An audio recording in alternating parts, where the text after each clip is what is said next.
This is the Bouquet Toss, a wedding planning podcast brought to you by thebudgetsavvybride.com to help you decide what to keep and what to toss from your wedding day plans.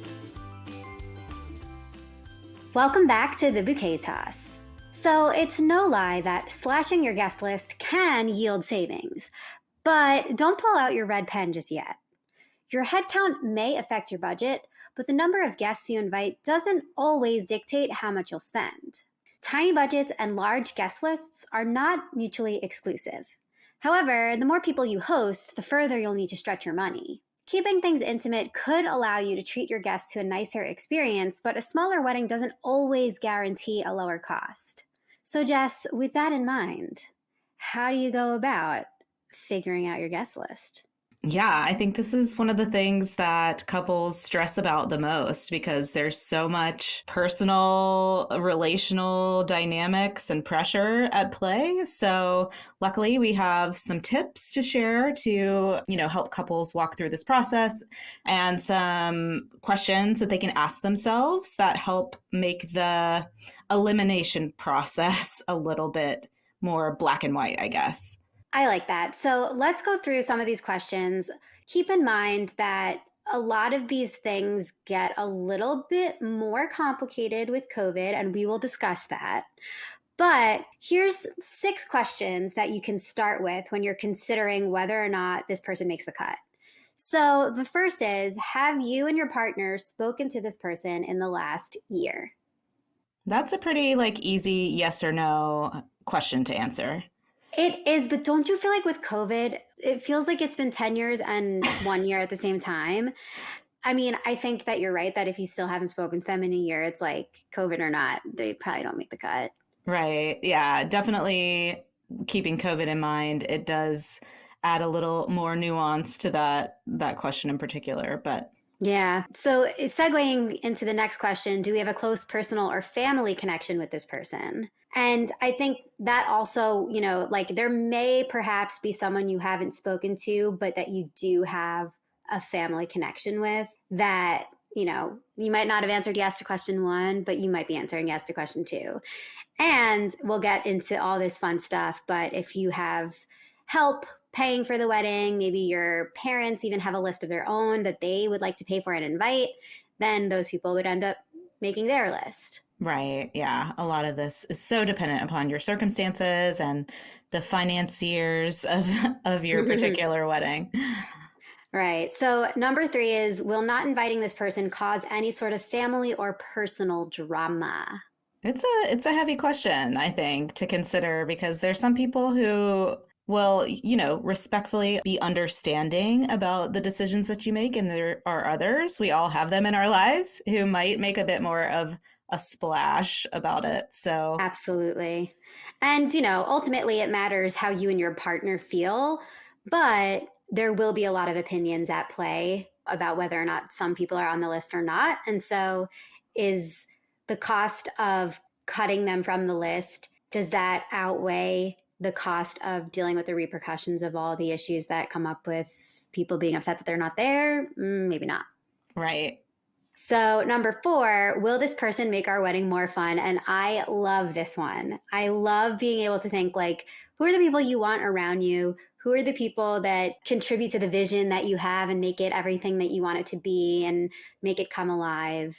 Yeah, the good vibes. Your good vibes only, Who are your good vibes? So, and then number 5, will this person be part of our life as a couple?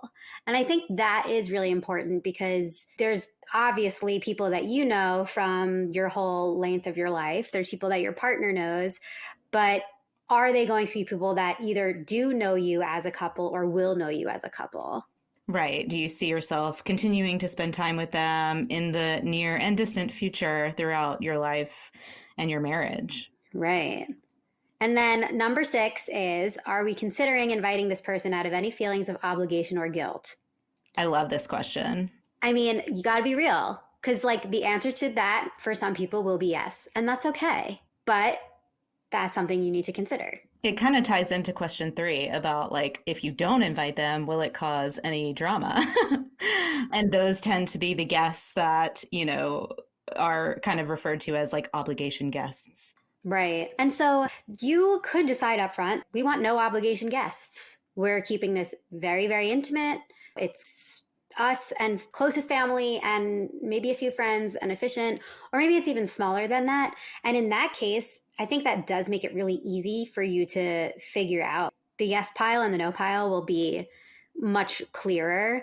I think it's when you go out to say, I think we're going to do this like mid-sized thing, that you're easily seeing that your list can just keep growing and growing, because it's very hard to delineate who makes the cut for that versus who doesn't. Yeah, it really, a lot of it too depends on what stage of life you're in. If you're pretty freshly out of college, and you're still very like enmeshed with the group of people that you hung out with, at university, like it might be one of those things where you feel like, oh, if we invite couple A, couple B is going to feel left out if they're not also included. So it's one of those things that you kind of have to take it into account. You have to take your overall budget and vision into account. And sometimes it does involve making some like tough decisions, but Yeah. you know, So, one of the things that I have heard a lot of like friends who are planning weddings thinking about, especially with COVID and with it having postponed people's weddings one, two, three, maybe four times. So, what are your thoughts on if you were invited to their wedding? Does that mean that they are then automatically invited to yours? I don't think so. I don't think it has to be like a direct one to one, especially if they're in different financial circumstances than you. I mean, you have to be, realistic and not compromise the vision that you and your partner have set. And of course, like it's easy to say like, oh yeah, like we should invite them because they invited us, but how many people does that apply to, and how quickly can that one couple turn into an extra dozen people? Are they a gateway guest? Gateway guest. Yeah, I mean, I think that's really important to just like remind people. It's like an obvious thing to say, but I think everybody needs to feel that support, that there are going to be people that are tough decisions. And even if you went to theirs, and whether it was 2 years ago, 5 years ago, 10 years ago, like things like that make a big difference. And when you first were mentioning, like, I don't think you have to, my gut feeling was like, okay, but then maybe like, do you think you have to say something? Like, we had such a great time at your wedding, but we're doing something XYZ size. And so we're really looking to cut, you know, is it better to say something like that? There's so much nuance, I think, in these situations. It's like, it depends on, I guess, the size of wedding that you're planning. If they're like one lone couple that kind of gets cut out of a larger group of friends, like that can feel a little bit, not nice for that particular guest. But, if you truly are just doing something really small and simple and scaled back, and they can see that visually, like as proof once the wedding happens, and I think they would be more understanding. So it's tricky to navigate. You have to kind of go with your gut on this stuff, and take those personal relationships into account and consider how close you are with that person. If you're really close to them, it would be a no-brainer that they would be invited, right? But if you're kind of second guessing it, then maybe that's your answer. I like that. I also think that you make a great point. If inviting somebody is not immediately obvious to you, but you are doing something that is really much smaller, and, like, you do not need to apologize for not reciprocating a big wedding that they can also come to. If you do decide our wedding looks different than that, just because somebody invited you to theirs and you went and it was a bigger thing doesn't mean that there has to be this tit for tat type of situation. And you definitely don't have to feel bad that you're not throwing a shindig for them to attend. Like, they're going to tons of other ones like that. You're not responsible for making that for everyone. For sure. So I know all of this, is very subjective. There's lots of things that will go into it, but I feel like one of the biggest questions is, what is the deal with plus ones? People want there to just be rules, like if the couple is cohabitating, or if they're engaged, or if you've met their, significant other or stuff like that. And I think people just want there to be rules so that they don't have to make them themselves. But the hard truth here is that you do make the rules. Yeah, your day, your way. Yeah. So things that will help you when deciding on these plus one things is, is this person traveling? Because both, while, like if they're traveling a long distance, could be nice for them to have somebody to come with them. And, do they know other people at the wedding, or will they kind of just be on their own? Because then it might really be nice for them. But then at the same time, that is extra cost on their end if it's two people flying or, and traveling and all of that. So, not only are they traveling, but who else will they know there? And then also their relationship status. I think that does make a difference. I think that if you actively know that they don't have somebody in their life, like I don't think you're obligated to give that plus one, but I think you have to consider the circumstances of the other people they would be interacting with. And if everybody else is going to be there with a partner, then it is kind of like a courteous type of thing to extend. Yeah. It's hard when those plus ones can have that effect where giving one person a plus one turns into like a dozen extra people when you apply that rule across like a group of single guests. So you really have to kind of weigh it out. But I definitely think being considerate of the people who are traveling and, if maybe they don't know a lot of the other people who are going to be at the wedding, if you know them from like a completely separate area of your life, that's something to kind of keep in mind. But I know other times couples will set rules like, obviously only for people who are in a long-term relationship, like a year or more, or if they're living together, or obviously if they're married or engaged, like those people kind of tend to automatically get a plus one. But, it really becomes tricky when you have a lot of single friends. But if they all know each other, then what's the problem? I don't know. It's a tough thing to navigate. And of course, you have to consider like that person's feelings and how they're going to feel most comfortable on the day of as well. Yeah, I think it also very much depends on the kind of reception you're throwing, because if it's a situation where you're doing a sit down dinner, right? And so you're making tables, and the tables are comprised of like couple, couple, couple, couple, and then you just have like that one person that's part of the friend group that's there by themselves. That's pretty sucky. So giving them the option and even like having an open dialogue with them to say like, would you rather have somebody that you can bring, or would that be more stressful trying to figure out who to bring? If you're doing something that's not with like so much assigned seating and, less of that like formality, then it really is not putting that on like uncomfortable thing on them, because it's not so like sit with your life partner and everybody, I think it does really make that difference depending on like the type of event that you're like, the type of vision you have and like the feeling you want everybody to feel there. Right. And, at the end of the day, like if you offer, if you invite a guest who is single and you don't offer them a plus one, they can decline to attend if they don't feel comfortable at the end of the day. I think one of the things that we always try to encourage couples to think about is what is best for you and your personal situation and your budget, and not letting a lot of these things add extra pressure or influence you to make decisions that aren't in alignment with those bigger vision goals for your wedding day. So everyone has the ability to opt out of your invitation. So in some cases, I think maybe even taking a harder stance and being not mean about it, but being a little less apologetic about your stance on why you've made the decisions that you have. I mean, I love that. I think press pause, rewind, and replay that.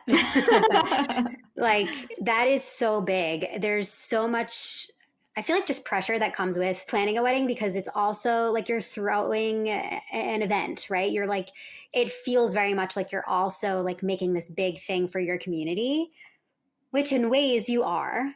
But in other ways, if you come back to the kind of the why that we like to talk about of why you're having a wedding, if your why is more so to celebrate the union between you and your partner and less so to like subsidize a party for your community and your family and your friends, then it will feel easier to be able to say, you know what, actually, we need these rules. We have too many people that could possibly double with having plus ones. So we're going to say they've been together for X amount of time, they live together, whatever, or if we've met them. Like, there's another part of, and especially with COVID, sometimes you might get invited to a wedding that is your really close friend, but your partner never met them. From personal experience, like I went to weddings with my partner where because of COVID, literally, we're not seeing people, we're not, so I had never met the bride. Yeah. But, right. And like, I think that's happens, COVID or not, but that's a very common thing. But at the end of the day, it matters what kind of celebration you're looking to create and then what kind of experience you want your guest to have. So true. And then I always I feel a lot of couples, especially brides, get caught up in the plus one situation for their bridal party, Like the girls who are pretty much their entire day is taken up with getting ready and the ceremony and sitting together with the bridal party at the reception in a lot of cases at a head table. Does it even make sense to worry about plus ones for those people in certain cases? That's a big question I think a lot of people have. I'm so glad you brought this up because I do feel like there's a big tendency to want to have your bridal party feel like they have their own people there. But out of all the guests there, they're the ones that are so busy that, especially if their plus one doesn't know anybody, it's like, what do they do all Right. day? Like the logistics there are actually really important in figuring that out.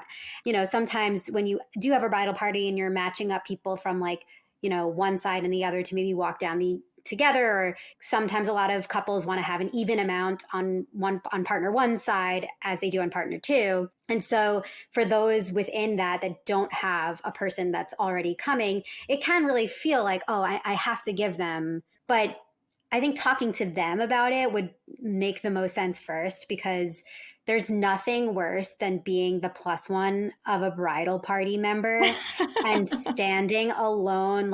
And I mean, I don't know, I've never done it, but like that seems like a nightmare to have to be like, you don't know anyone and they're busy doing all these duties the whole time. Yeah, I've been on both sides of that, situation. And I agree. It's like, what's even the point? Like, I barely saw, my partner that day anyway, because I was so busy Right. being a bridesmaid or whatever the case was. So, yeah, I think it's important to keep it in mind for sure when making these decisions.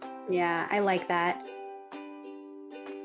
When it comes to wedding invitations, you've likely debated whether to go online or IRL. Well, Greenvelope may just help you make that decision easier. Greenvelope's online wedding invitations save trees while saving you stress. But the best part is that they are easy on your budget without sacrificing anything when it comes to style or quality. If you're dreaming of invitations with high-end styles and printing processes like laser cut or letterpress, you know that can be super expensive. The good news is Greenvelope's digital invites can make those dreams a reality, giving you these amazing, sophisticated designs for a fraction of the cost. Not only do they do invites at Greenvelope, but they have thousands of beautiful designs for everything wedding related, from engagement announcements to save the dates to thank yous and beyond. So give your wallet and the earth a gift and get your savvy wedding invitations from Greenvelope today. Another one that's similar to plus ones is like the age-old question, whether or not to have kids invited to your wedding. Whew, this is such a controversial topic. It's like always a talking point, right? Seriously, I think it's one of those things where there are some people who very distinctly are like, nope, this is going to be a party with alcohol, with a late night, and they just do not see kids fitting into that vision. And in some ways, that can make it easier because then it's like across the board, you're telling everybody no kids. It does also make it hard when all of the potential babysitters for those kids are at the wedding. So that it's like you're leaving them having to find, somebody to watch all of them. But I do also think that there are plenty of people that when they envision their wedding, those kiddos that they're really close with are there. And don't forget that you could have kids at your ceremony and not at your reception.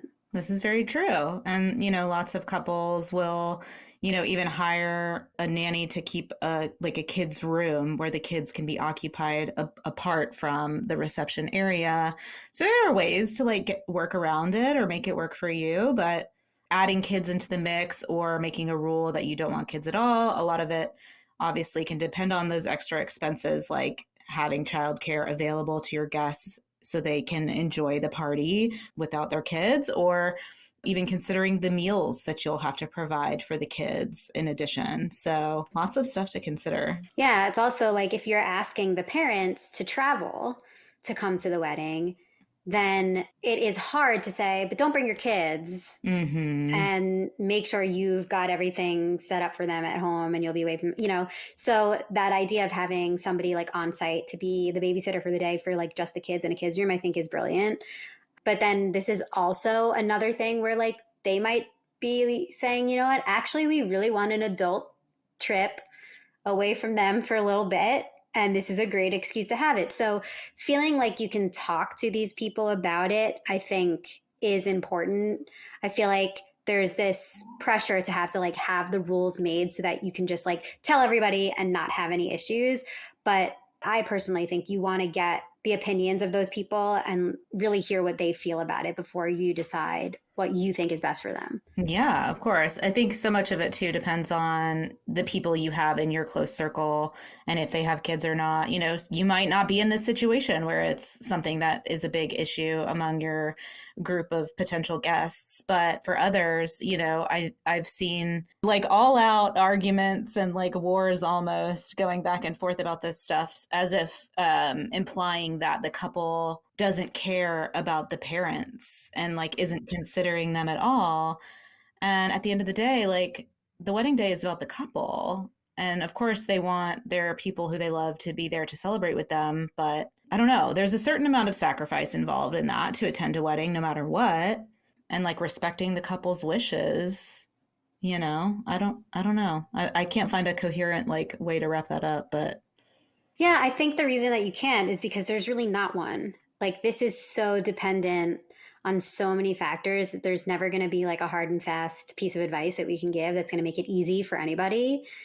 But I think you're right. Like, coming back to that main central point of this being about you and your partner, like, rather than this being about anybody else, I think that does help. It's always going to be hard to make these decisions, especially with other people's opinions and not wanting to hurt feelings. And, look, most people know you have the best intentions when you're figuring this out, but there's real things like your budget and numbers and logistics and things that really play into it that sometimes make it hard.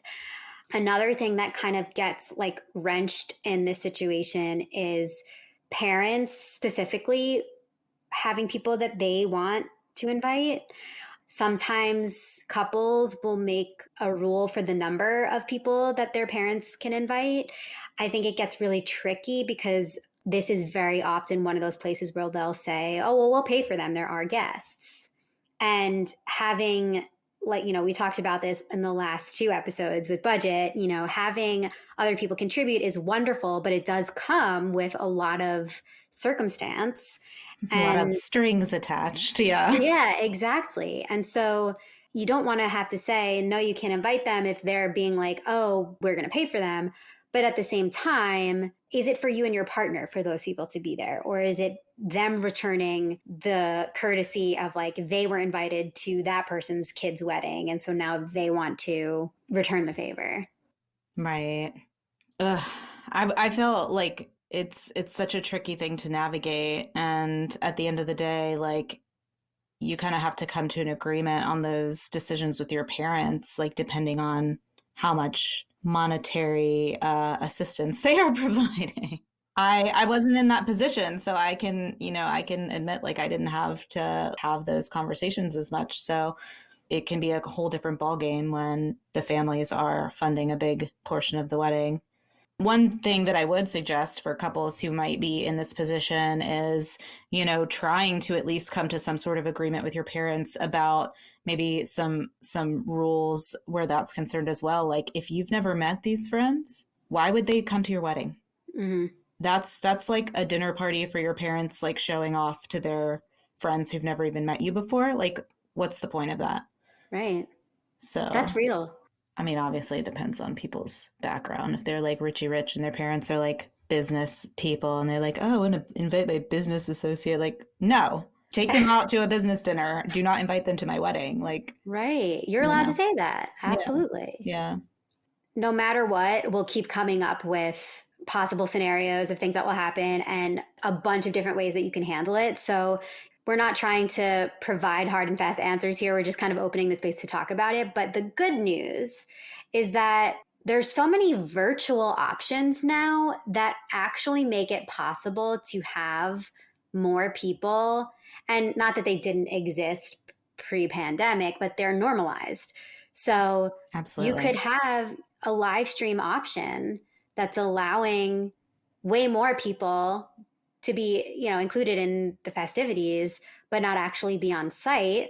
That could be a perfect way for you to say, it's not that we don't want you there, but we have a limited number of in-person capacity. Yeah. And that's also an option to provide people who, if you do decide you don't want kids at your wedding and you have friends who don't want to travel to attend a wedding without their children, they can still view the ceremony and participate in that aspect and send their wishes from afar. I think at the end of the day, anybody who truly cares about you and knows that you have the best of intentions with what you're planning for your day based on your personal values, priorities, budget, etc. They will be understanding and respectful and be willing to celebrate you however they are able to. And if they're not, then you probably don't want them at your wedding anyway. The other thing that this just keeps making me think about is the benefit of having more than one celebration. And Yeah. I'm not trying to be like, oh, now you have to have like 7 parties because money. But even just hearing you say, like, maybe not have them at your wedding, like your wedding being this all encompassing one time, one day event is so high pressure. I just keep coming back to we had Caroline Creedenberg from Wedfully on the podcast in previous episode, and she talked about how her ideal would be to have several small celebrations in different locations because some people she knows from home, some people she knows from college, same with her partner. The idea that you don't have to do everything in the same place at the same time, I think is so helpful and so freeing. And the pandemic really did make that accessible to so many people, whether it was like a small ceremony that happened and then a year later they did a big party or something like that. But this is definitely fitting with the no rules thing. And so if you're finding it very difficult to have all the people you love in one place at one time, maybe that's not the best option. And maybe there's more creative ways that you can have separate celebrations with those groups. Yeah, I love it. And, as any 2020 and 2021 couple can probably relate to, especially those who had to reschedule or maybe did a mini moni and then a full reception later when restrictions lessened. Both of those events were meaningful and amazing for different reasons. And so why not have some smaller scale parties for multiple groups of people? Like, I love the idea of a wedding tour if you can still make it work within your overall budget. And it does feel like a lot less pressure on one single day. Absolutely. I know we talked about this in the very beginning of the episode, but I want to come back to that idea that a tiny budget and a large guest list are not mutually exclusive. We are featuring a wedding on the blog, and I actually had to go back and double check with this bride to make sure that the numbers were correct because it was like over 100 people and the cost was so low. I think it was like a 2K wedding. Wow. And I was like, is this real? How does that work exactly? Did they get everything for free? Like I everything's a mean, gift? What? they only did a cake and punch reception. So Okay. they were not serving a meal. Their venue was their church and it was free. The cake, which they did serve to over 100 people, was a gift. Okay. So, I mean, I was shocked too, but I was like, wait, whoa. And I think that puts in perspective the idea that just because you do want to have a lot of people there doesn't mean it has to be under the condition that they're getting a sit down meal and there's entertainment and there's all this stuff. There's options, there's ways to do it. And then on the flip side, you could have 6 people go to a destination wedding and it could cost more than 100 people having cake. Yeah. And that's okay too. But the idea that they're not mutually exclusive, I think, is big. It all comes back to the vision. And then I think it's really important, you say this all the time, and I love the way you frame it. The more people you have, the more your money has to stretch. And so thinking about the kind of experience you want to be providing, the kind of experience you want to have for yourself too, it can be an elevated thing with less people. Like that's just the math of it. And so giving yourself that permission to make those choices and to follow that vision, if that's, really what you want, is so important. And then maybe you could have this option, like maybe you get married, you have like 20 to 30 people at like a nice sit down dinner type thing, but then you have a big cake and punch dance reception the next day. You get the best of both worlds. Like there's just, the options are there. And if you're creative and you're leading with what it is that you want, I don't know, I just think that there's a more freedom in it than most people think. Yeah, definitely. That sound means it's time for Wedding Watch, a segment of the Bouquet Toss where we discuss iconic wedding moments from our favorite TV shows and movies. If you want to hit pause and watch the clip we're talking about today, head to our Wedding Watch playlist on YouTube. The link is in the show notes. Today's Wedding Watch is Twilight. Yes. Would you consider yourself a twihard? I don't know if I'm a twihard, but I read all the books, watched all the movies, definitely a fan. I feel like the Twilight wedding became one of those iconic wedding inspiration things, the way that Bridgerton was, like having a Bridgerton inspired wedding. Twilight was the themed, piece of pop culture for a while. Flowers and like twinkly lights, like it definitely inspired like an aesthetic at that time, I think. We can't really get away without saying this up front. Not a savvy wedding. The Cullens are like magically rich, and yes, to get that look, it's not going to be the most budget conscious choice, though it is spectacularly beautiful. absolutely. I mean, you want to talk about generational wealth. This family, these are vampires. They've been alive for how many years? Yeah, don't compare your budget to them. Yes, you can't. And then I'm sitting here watching this clip and I'm like, this girl, Bella, has like 0 friends. How many friends does she actually have? Like 2? Two. Maybe? Anna Kendrick. And there's so many people at that wedding. They're all like strangers to her, but obviously the groom's family is paying, so they can invite whoever they want. Yeah, that is really interesting. Also, I think it's so funny because, yes, there's like a very large crowd behind them, but a whole minute almost of this clip is them making out and the camera circling them and like no one being there. Like the idea being it's just us.